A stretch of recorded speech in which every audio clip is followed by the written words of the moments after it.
600 करीब कमांडोज जो एसएसजी के हैं, स्पेशल सर्विस ग्रुप, और इन्होंने इन्फिल्ट्रेट किया है और उनको लोकल सपोर्ट प्राप्त है। जो हिंदू और सिख है उन पे हमले होंगे। जैसा कि मेरा उनके लिए एक मैसेज है, ये इन सब से कुछ नहीं मिलने वाला है और एंड में पिटना आप ही को है, क्योंकि मुझे लगता है कि जो सीज फायर हमने किया था वो बेसिकली हमारे लिए एक बहुत ही नुकसान का सौदा है। नमस्कार दोस्तों, जय हिंद। द बोरिंग डायरी के एक नए एपिसोड में आपका स्वागत है। मैं हूं सौकत बैनर्जी और आज हम डिस्कस करने वाले हैं एक रिसेंट ही सनसनीखेज खुलासे के बारे में, जो कि एक पाकिस्तानी जर्नलिस्ट जो कि बहुत ही प्रो इंडिया है, इनका नाम है अमजद अयूब मिर्जा।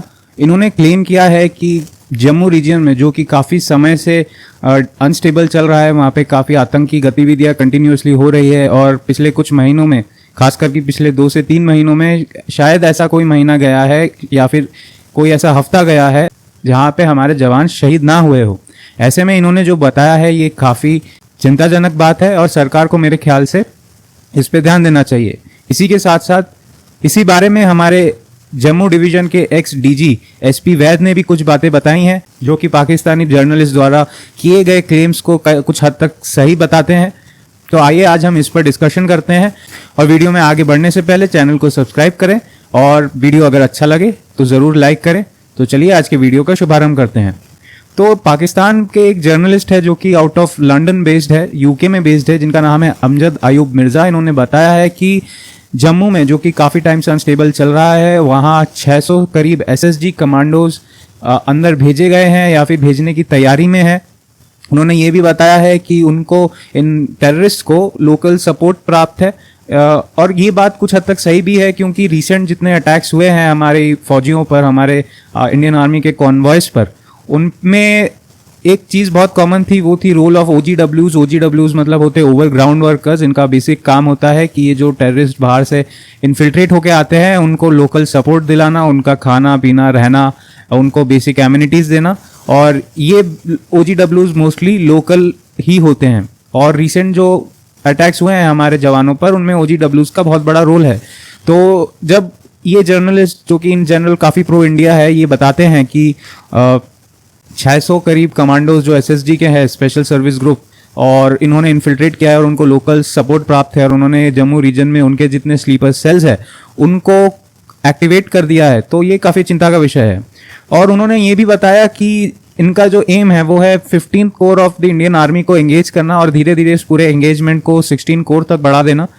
तो 15 कोर और 16 कोर जो है दोनों जम्मू एंड कश्मीर रीजन में बेस्ड है और इनका काम है जम्मू एंड कश्मीर की हिफाजत करना, वहाँ पे एलओसी की हिफाजत करना। और इससे यही समझ में आता है कि बेसिकली ये कोई छुटपुट इंसिडेंट्स नहीं है, ये बहुत ही well planned and strategically timed incident है, क्योंकि उन्हें पता था अगर इलेक्शन के टाइम पे ऐसा कुछ होता है और इंडिया पलट के जवाब देगा, जो कि जरूर देता, तो इसका जो पॉजिटिव बेनिफिट था वो पीएम मोदी को अपने इलेक्शन में हेल्प करता, बीजेपी को अपने इलेक्शन में हेल्प करता। और इसलिए ये चीज़ आप कह सकते हैं कि बहुत ही well planned and well timed है बाय पाकिस्तान।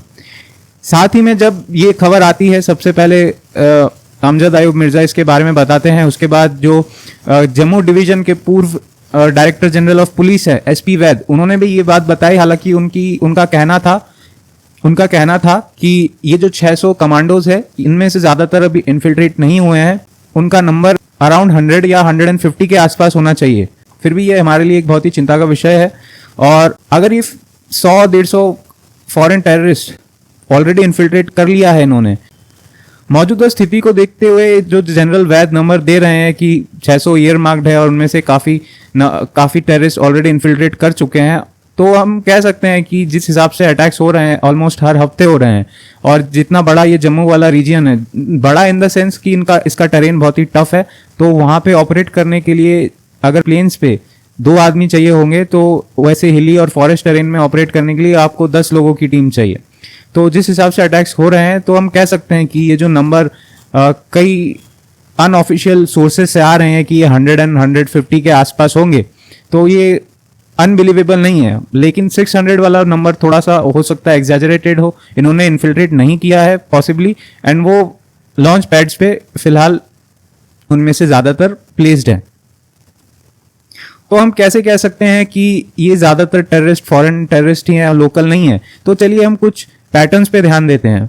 तो रिसेंट एनकाउंटर्स में जो हमको हथियार मिले हैं इन टेररिस्ट से, तो ये था एक स्टेयर गन। ये जो स्टेयर गन है ये इंडिया में कोई भी लोकल टेररिस्ट या फिर इवन इंडियन आर्मी या फिर कोई भी इंडियन आर्म फोर्सेस की विंग यूज नहीं करती है।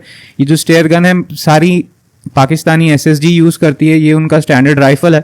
उसके बाद जो आप रिसेंट जो एनकाउंटर्स हुए हैं उनमें जो अमेरिकन M4 राइफल्स मिले हैं उन पे आप देखेंगे जो नाइट विजन डिवाइसेस है, हालांकि इतना ही कहूं कि M4 विद नाइट विजन ये क्लियरली बता देता है कि ये सारे गन्स अफगानिस्तान से आए हैं, लेकिन आप जो पैटर्न देखेंगे ये जो नाइट विजन डिवाइसेस है इन पे जो पावर पैक्स लगाए गए हैं वो नाइट विजन के साथ ही अटैच कर दिए गए। एक मैं यहाँ पे फोटो डाल दूंगा, वो एक बहुत ही पिक्यूलियर तरीका है अफगान रिटर्न टेररिस्ट का, और ये अफगानिस्तान में तालिबान और इन जैसे ऑर्गेनाइजेशंस में एक बहुत कॉमन पैटर्न था ऐसे नाइट विजन्स को यूज करने का, ताकि उनको ज्यादा बैटरी बैकअप मिले।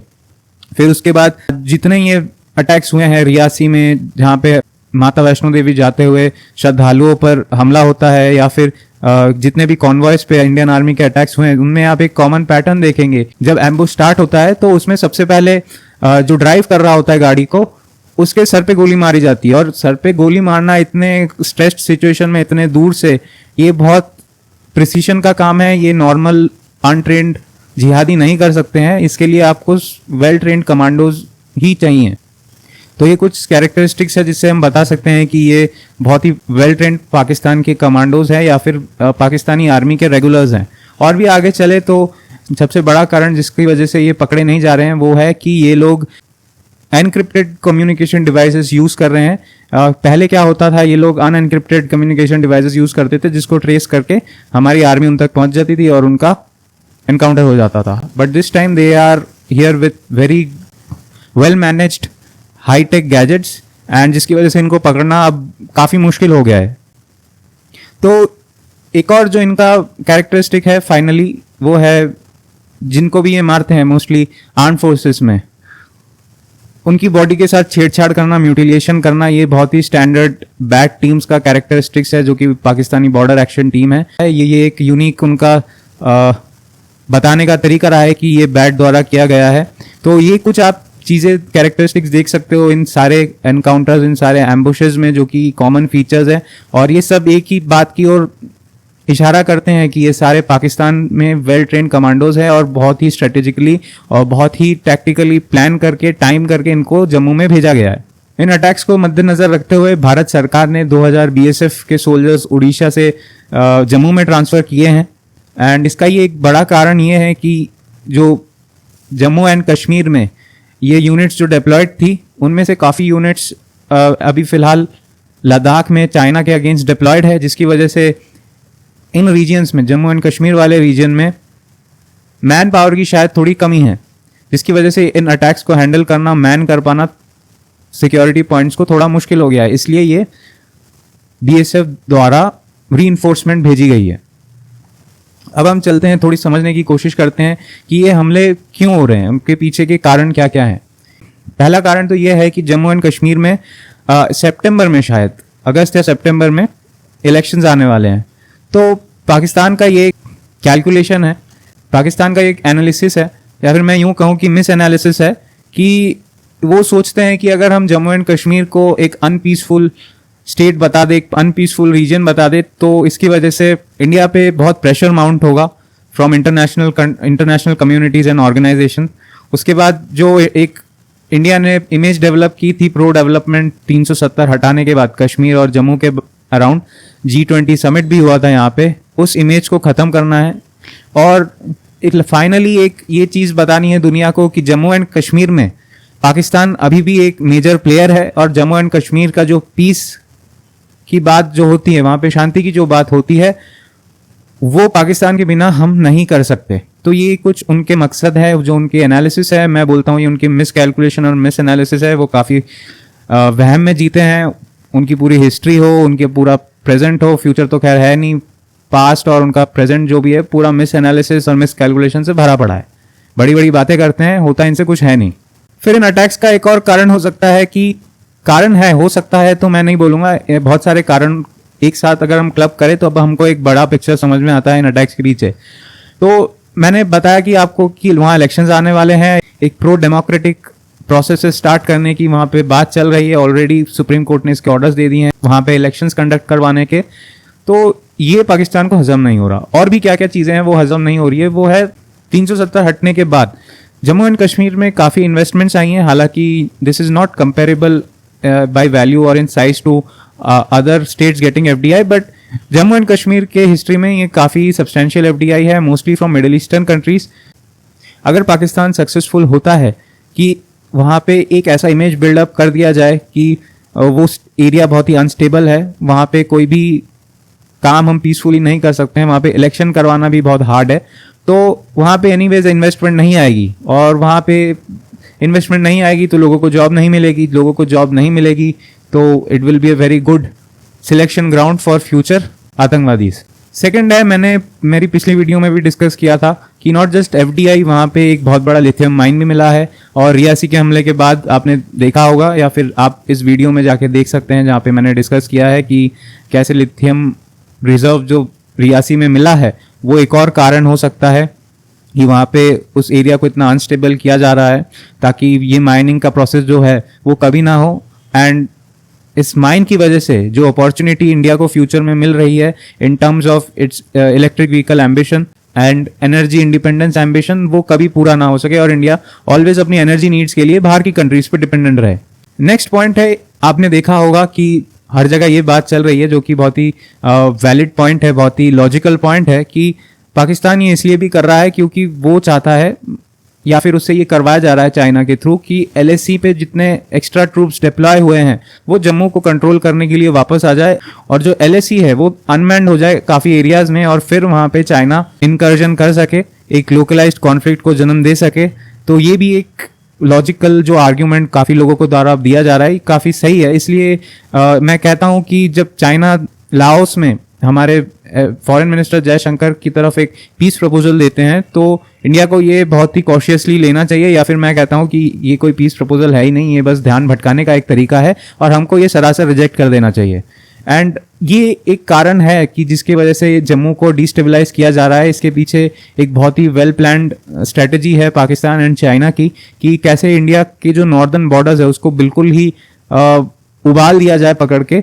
एंड मुझे नहीं लगता कि हमें इस ट्रैप पे पड़ना चाहिए क्योंकि ये एक तरीके से हमारे लिए एक बहुत ही ट्रिकी सिचुएशन हो गई है। आई होप आर्मी और सरकार में जो लोग बैठे हैं वो इसको बहुत अच्छे से टैकल कर लेंगे। बट अब हम समझने की कोशिश करते हैं कि क्या होगा अगर मैंने जो आपको कारण बताया, ये जो उद्देश्य है पाकिस्तान और चाइना के, तो वो उसके बाद क्या करेंगे, उसका नेक्स्ट स्टेप क्या होगा। तो मेरे हिसाब से जो नेक्स्ट स्टेप होगा कि जिसके बाद पाकिस्तान एंड चाइना एक्सपेक्ट करेंगे कि ये करने से इंडिया से एक बहुत ही स्ट्रांग रिस्पॉन्स आएगा, वो है जम्मू में जो फिलहाल अटैक्स हो रहे हैं वो मिलिट्री टारगेट्स पर हो रहे हैं, फिर ये सिविलियन टारगेट्स पर चले जाएंगे सीधा एंड ये वहां पे रहने वाली जो कम्युनिटीज है उन पे अटैक करेंगे, खासकर जो हिंदू और सिख है उन पे हमले होंगे। जैसा कि 370 हटने के बाद कश्मीर में हुए थे, ऐसे बहुत सारे अटैक्स हुए थे जहां पर हिंदू और सिखों को ढूंढ के इन आतंकवादी संगठनों ने मारा था। तो ये जम्मू में रिपीट किया जाएगा और एक तरीके से चैलेंजिंग सिचुएशन हो जाएगी डोमेस्टिकली बीजेपी के लिए। तो ये सब ना हो उससे पहले आई होप सरकार कोई स्ट्रॉन्ग एक्शन ले LOC पे, क्योंकि इस बीमारी का इलाज LOC पे ही है, LOC पार पे ही है, अंदर नहीं है। क्योंकि ये सारा जो ऑपरेशन हो रहा है SSG द्वारा या फिर पाकिस्तान द्वारा, ये सब इंटरनेशनल बॉर्डर के उस पार से ही हो रहा है, इसका इलाज यहाँ नहीं हो सकता है।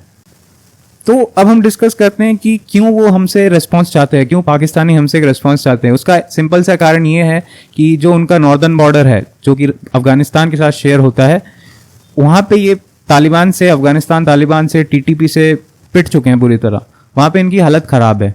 और नीचे आ जाते हैं बलूचिस्तान में BLA ने इनकी हालत ऑलरेडी खराब कर रखी है। तो ये अब एक फेस सेविंग चाहते हैं अपने डोमेस्टिक ऑडियंस के लिए, इसलिए उनका ये एक तरीका है कि कैसे कश्मीर के इशू को फिर से बढ़ाया जाए, कैसे उनकी डोमेस्टिक ऑडियंस को ये बताया जाए कि भाई हम कश्मीर की आज़ादी के लिए कुछ कर रहे हैं, लेकिन मेरा उनके लिए एक मैसेज है, ये इन सब से कुछ नहीं मिलने वाला है और एंड में पिटना आप ही को है। इससे बाद में अगर हम एंडिंग में चलते हैं इस वीडियो के, इंपॉर्टेंट सवाल उठता है कि क्या 2021 का सीज फायर जो था वो इंडिया के लिए फायदेमंद था? आपको क्या लगता है, आप कमेंट सेक्शन में बताइए। क्योंकि मुझे लगता है कि जो सीज फायर हमने किया था वो बेसिकली हमारे लिए एक बहुत ही नुकसान का सौदा है। हमारे जवान अब ऑलमोस्ट हर महीने कम से कम 5, 6, 10 जवान शहीद होते हैं और आई थिंक कि उन्हें एक फेयर फाइटिंग चांस भी नहीं मिलता है, उनको पीठ पीछे से मारा जाता है। मुझे लगता है जो जम्मू एंड कश्मीर के बॉर्डर पे जो सीज फायर हमने कर रखा है, हमारी सरकार को, हमारी सेनाओं को उसको फिर से रिकंसिडर करना चाहिए, या फिर रिकंसिडर नहीं कर सकते तो एटलीस्ट हमारी ओर से टाइम टू टाइम कुछ डोज उन्हें देते रहना चाहिए ताकि ये लोग अपने लाइन पे रहे। लास्ट में मैं यही कहना चाहूँगा कि जो डिफेंसिव ऑफेंस में ऑफेंस वाला पार्ट है वो मुझे कहीं कहीं मिसिंग लग रहा है मोदी 3.0 में। एंड डिफेंसिव वाला पार्ट तो खैर दिख रहा है कि हमने वहाँ पे एक्स्ट्रा बीएसएफ के ट्रूप्स डिप्लॉय किए हैं, बट जो ऑफेंस वाला पार्ट है वो मिसिंग है। मैं मोदी जी से रिक्वेस्ट करता हूँ वो जो डिफेंसिव ऑफेंस का ऑफेंस वाला पार्ट है उसे और जोरों शोरों से वापस ले आए, जैसे उन्होंने मोदी 1.0 मोदी 2.0 में किया था। और आशा करता हूँ कि ये बात उन तक ज़रूर पहुँचेगी आपके थ्रू। इसी के साथ मैं आज के वीडियो को समाप्त करता हूँ। अगर वीडियो आपको अच्छा लगा तो ज़रूर लाइक करें, चैनल को सब्सक्राइब करें। मैं ऐसे ही इन्फॉर्मेटिव वीडियोस हर हफ्ते लाता रहता हूँ। धन्यवाद। जय हिंद।